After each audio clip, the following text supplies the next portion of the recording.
Anak-anakku sekalian, kita lanjut dan saya ulangi kembali, kunci determinasi merupakan suatu cara atau langkah untuk mengenali makhluk hidup dan mengelompokkannya pada taksa yang sesuai. Kunci determinasi terdiri atas dua keterangan ciri-ciri makhluk hidup yang saling berlawanan. Oleh karena itu, kunci determinasi disebut juga kunci dikotom. Keterangan yang saling berlawanan tersebut misalnya berspora dan tidak berspora, makan daging dan tidak makan daging, serta berbulu atau tidak berbulu. Kita perhatikan contoh penggunaan kunci determinasi pada skema halaman 47. Di situ ada pemakan segala, yaitu tumbuhan dan hewan, pemakan tumbuhan maupun hewan. Di situ ada yang disebut dengan omnivora. Omnivora ini dia bagi lagi berambut atau tidak. Misalnya mamalia, jelas berambut. Ya. Atau berbulu. Kalau berbulu, ya burung. Dan burung ini ada burung dan yang tidak berbulu, berkulit basah, misalnya amfibi. Sedangkan yang tidak basah, reptil. Kita lihat di bawahnya, yang bukan omnivora. Pemakan hewan disebut karnivora. Karnivora ini dia berambut, misalnya mamalia. Tidak berambut, misalnya berbulu. Burung. Burung berbulu. Ada yang tidak berbulu, berkulit basah, misalnya amfibi. Ya. Dan yang tidak herbivora, berambut, misalnya mamalia. Dan ada yang tidak berbulu, misalnya burung. Dan ada yang tidak berbulu, berkulit basah, misalnya amfibi tadi. Itu skema di buku paket kalian halaman 47. Jadi anak-anakku sekalian, dengan kunci determinasi, kalian mengetahui ciri-ciri dan kelompok suatu hewan berada. Contohnya kucing. Dari kunci determinasi di atas, kamu dapat mengetahui bahwa kucing merupakan hewan karnivora dan mamalia. Lalu, bagaimanakah dengan hewan lain seperti kelinci, elang, dan buaya? Kalau kelinci, dia termasuk karnivora, dia termasuk mamalia. Kalau dia mamalia berarti dia berbulu.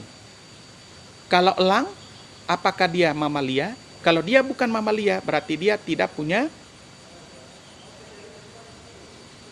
rambut, dia memiliki bulu. Ya.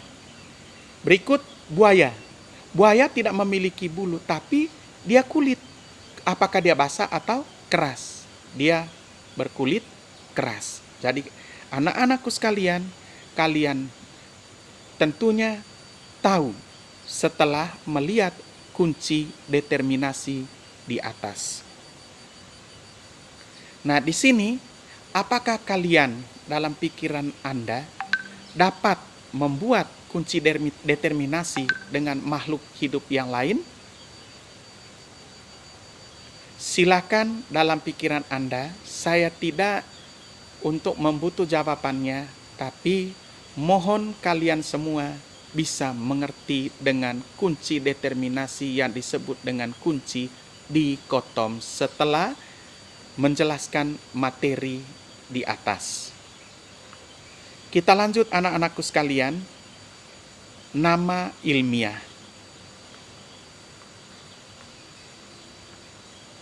Kalau kita kembali ke gambar 2.11, 2.11 yaitu tingkatan atau kerajaan mulai dari kingdom, filum untuk hewan, divisio untuk tumbuhan, kelas, ordo atau bangsa, famili atau suku, genus atau marga, spesies atau jenis, dari tingkatan yang paling besar sampai tingkatan yang paling kecil. Spesies merupakan tingkatan terkecil dalam sistem klasifikasi. Setiap jenis makhluk hidup dinamakan spesies. Anggota dalam suatu spesies memiliki kemiripan yang sangat tinggi. Anggota kelompok dalam satu spesies dapat melakukan perkawinan sesama dan akan menghasilkan keturunan yang fertil atau subur. Setiap spesies memiliki nama yang berbeda dengan spesies lainnya. Mangga akan memiliki nama ilmiah yang berbeda dengan kelapa. Begitu pula dengan kucing yang memiliki nama ilmiah yang berbeda dengan harimau. Setiap spesies makhluk hidup akan memiliki nama ilmiah yang berbeda. Apakah nama ilmiah tersebut? Nama ilmiah merupakan nama untuk setiap makhluk hidup yang berlaku secara internasional.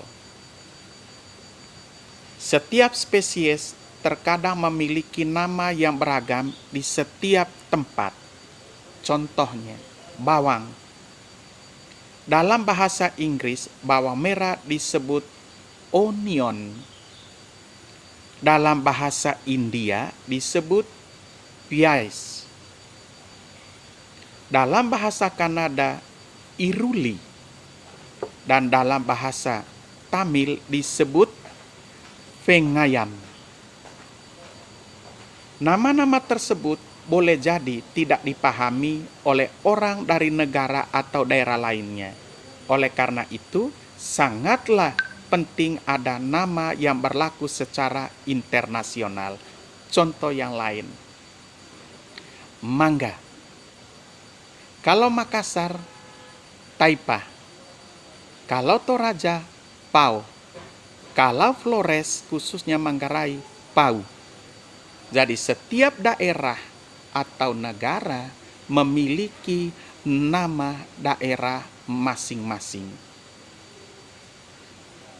Seorang ahli botani berkebangsaan Swedia yang bernama Carolus Linnaeus memperkenalkan suatu metode modern penamaan ilmiah makhluk hidup yang disebut dengan sistem binomial nomenklatur. Disebut binomial karena dalam memberikan nama suatu organisme harus terdiri atas dua kata, yaitu nama genera atau genus dan nama penunjuk spesiesnya. Seperti yang telah dijelaskan terlebih dahulu, kategori terendah dari suatu sistem klasifikasi disebut spesies. Beberapa spesies dengan ciri yang sama dikelompokkan menjadi satu kelompok dengan tingkat yang lebih tinggi disebut genus. Berikut ini beberapa contoh nama ilmiah spesies atau organisme yang telah kita kenal. Contoh, manusia. Manusia itu bahasa Latinnya Homo sapiens. Katak sawah, Rana cancrifora. Lalat rumah, Musca domestica.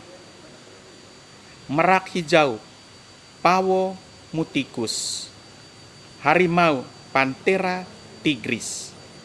Mangga, Mangifera indica. Pisang, Musa paradisiaca. Bawang merah, Allium cepa.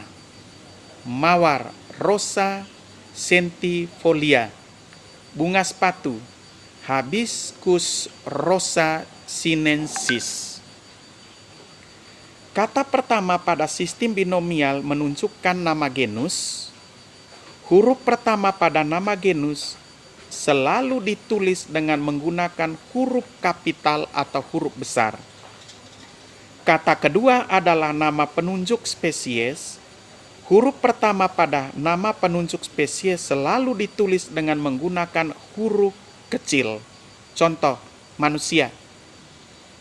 Homo H-nya huruf besar, sapiens S-nya huruf kecil. Jadi, apabila kita mengambil satu contoh nama ilmiah bawang merah, Allium cepa, berarti A-nya huruf besar, cepa C-nya huruf kecil. Maka Allium menunjukkan genus dan cepa menunjukkan spesiesnya. Anak-anakku sekalian, itulah sedikit penjelasan tentang materi kita pada hari ini, yaitu mulai dari klasifikasi makhluk hidup. Pertama tadi definisi dan manfaat klasifikasi. Yang kedua, sistem pengklasifikasian makhluk hidup. Itu terdiri atas kunci determinasi, nama ilmiah, sampai pada contoh ya 5 atau nama ilmiah spesies atau organisme yang telah kita kenal, manusia, katak sawah, lalat rumah sampai bunga kembang sepatu. Terima kasih anak-anakku sekalian.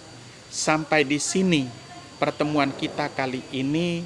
Mudah-mudahan kita selalu diberi kesehatan. Sampai jumpa di pertemuan berikutnya, yaitu tentang klasifikasi 5 kingdom. Salam sehat.